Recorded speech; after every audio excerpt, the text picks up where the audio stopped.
have to do that, but Perhaps what's behind it is the realization to some extent that their own position is not tenable. Yeah. That it's not Yeah, reasonable. well, they can't win the argument, so then So they you try bring it down. They bring down their include point. us Yeah. in, Yeah. include us Drag us down into to their their, level. yeah, you two are religious. What else does he, Well, Fish goes on and tries to answer some of the classic objections that atheists in general, well before the books by Dawkins, Harris, and so on, have come up with, but he refers specifically to the two objections that Dawkins and Harris in particular, and Hitchens in particular, bring up. So, for example, there is a typical objection to, why is it that human beings have been punished for just stealing an apple? I mean, come on. Not even the most regressive government on earth has severe punishment for people stealing apples. And Referring yet, to the Old Testament, yes, to the and Genesis Eve and story. Adam got into real trouble. Not only they got into trouble, but they got all of us into trouble, from perpetuity, apparently. It's by generation, by generation, by generation. And one of these authors, I believe it's Dawkins, yes, it is Dawkins, says, what's the matter with this thing? I mean, it seems like that is the sort of offense that would at most require a slap on the wrist, but that's about it. Isn't God way overdoing it in terms of punishment? And here's Fish response. He says, well, it is important that the forbidden act be a trivial one.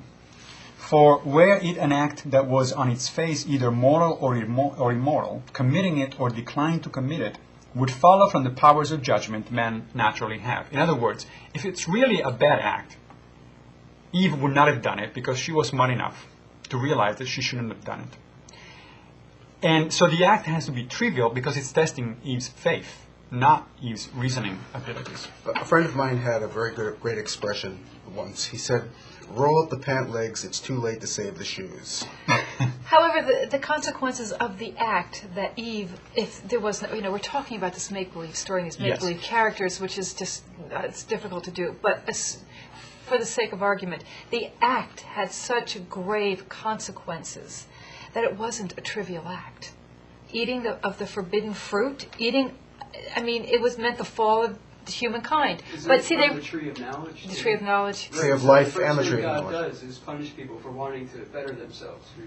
Yeah. Wanting to build Wanting things. knowledge. And the fact that the five of us are discussing this silly story.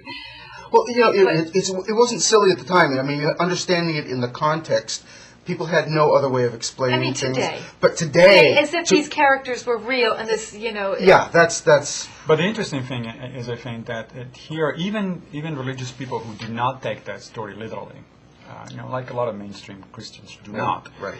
they still think that the story has moral value. Yes. And the reason, again, Dawkins, I think, is right in asking, well, what is the moral value of this story? And the answer is precisely what Fish gives in his New York Times editorial. He says it is a moral story because it teaches you that you shouldn't rely on reason to make your moral decisions. You should rely on faith. But, of course, that seems to me absolutely nonsensical. Good decisions, if we're capable at all of good decisions, they come out of thinking about things. When I was associated with the philosophy department at the University of Tennessee, they had a wonderful T-shirt that said, "Don't just do it, stop and think about it." And it makes sense. You want to. That is the faculty of reasoning is what distinguishes us, Aristotle noticed, from every other animal that we know of. So why not use it? Why say that it is a sin even to use that faculty? That you should abnegate that faculty. Essentially, you should give up one of the important things that it means to be human. And act in a completely arbitrary way. Essentially, that's what it is about. Now, Fish also goes on and tries to answer Harris, for example. Harris brings up the idea that how is it that God's chosen people were sent to crematoria by the millions? Where was God at the time, and what was He doing, and so on and so forth? Which is a fairly reasonable objection. If you believe that you're God's chosen people, why is it that these omnipowerful, omnibenevolent, an omniscient being allows these sort of things to go on? And of course, we know what the typical answer there is. It is that human evil is unavoidable because we have to have free will. And apparently, a result of free will is that there has to be evil in the world. Now, there are several things that are wrong with this answer. that Fish doesn't seem to be aware of and that have been discussed in the literature for quite some time. First of all, the very notion of free will is very confused. It's not clear exactly free from what. Where do we get this free will? Do you mean free will in the sense that there is no reason at all why you're making a decision? You make a decision out of no, in response to no influence, to no external influence or no internal process of reasoning? That sounds to me more like random will than like free will. But the other point, of course, is that even if we allow, just for the sake of argument, that free will in humans means that then humans are in fact capable of committing evil, there is a lot of evil out there that it's got nothing to do with human beings. A child that dies of cancer or 1,000 people swept by a tsunami have absolutely nothing to do with human decision making. It wasn't a human making that decision, it was nature. What about the victims of people who choose to be evil? Where's their free will? They're certainly, if they had a choice, they wouldn't choose to be victims. Right. The idea there, of course, usually, as you know, is that they're learning somehow we're learning a lesson out of this, right? It seems to me a little harsh way of teaching a lesson. Or that kill keep your the lesson. student. or that they wake up in heaven and say, "Oh, now I understand what that was all about." Yeah. You know? Right.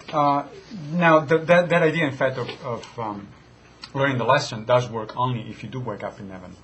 Right. Because if you're dead, that's it. And what's the point of learning a lesson in heaven? Where do you go I don't from, know. Nobody ever explained that to me. But see, you're trying to use reason. Yeah. And you're not supposed to. It's funny, it never happened before.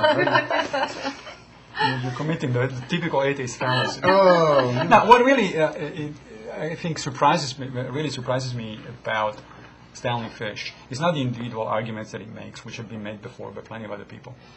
The idea is that such an educated person, who is a professor at a respectable university, and who writes for what arguably is the most intellectual and most influential newspaper in the country, can get away with such incredibly sloppy reasoning. I mean, I committed 3 logical fallacies in the span of a couple of paragraphs.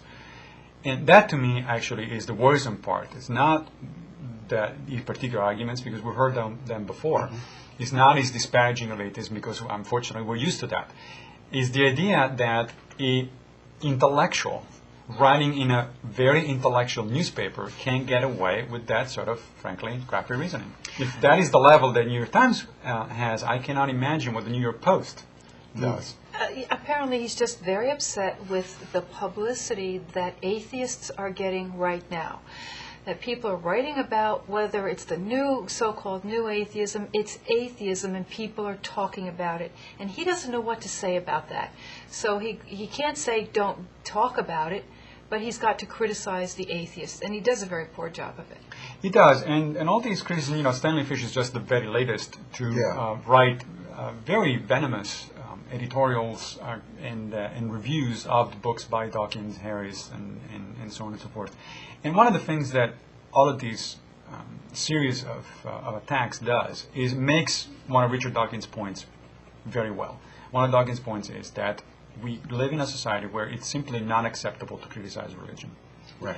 And so all this idea that, if you are an atheist, you're by definition an extremist, right? That idea is itself a logical fallacy, because it assumes that there is a continuum of reasonable positions where the complete atheist or the complete fundamentalist, say, are the two extremes. But as Dawkins himself points out several times, in some cases there really is a right and a wrong, and there is no in between. There are some things, the obvious example would be mathematics.